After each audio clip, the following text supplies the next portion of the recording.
এই মসজিদে তো ভালোই মানুষ আছে, আজকে চুরিটা এই মসজিদে করতে হইব। কেউ নাই। এই যে ভাই নামাজ পড়তেছে, ওনার পিছনে যায় দাঁড়াই।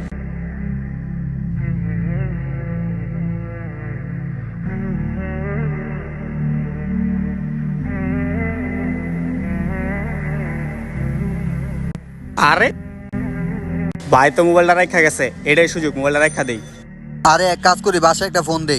আরে আমার মোবাইল কই রাখলাম, এক কাজ করি আবার যাই। আরে আমি তো এই জায়গায় নামাজ পড়ছিলাম, ফোনটা কই রাখলাম, এক কাজ করি যাই ইমাম সাহেবের কাছে যাই।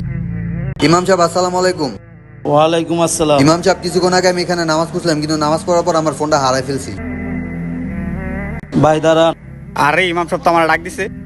জি ইমাম সাহেব বলেন। ভাই উনি নামাজ পড়তে গিয়ে ওনার মোবাইলটা হারিয়ে ফেলছে, আপনি কি দেখছেন? কই না তো ইমাম সাহেব। আরে আরে আমার চোখ কি হলো, আরে আমার চোখ কি হলো। ভাই মোবাইল ওনার কাছে আছে, ওনাকে চেক করেন। আর ইমাম সাহেব এটাই তো আমার ফোন। দেখলেন ভাই, মসজিদে মিথ্যা কথা বলার কারণে আপনাকে আল্লাহ তাআলা এত বড় শাস্তি দিয়েছে। ইমাম সাহেব আমার চোখ কি আর কখনো ভালো হইব না ইমাম সাহেব? আলহামদুলিল্লাহ, ভিডিওটি ভালো লেগে থাকলে অবশ্যই কমেন্ট করে জানাবেন।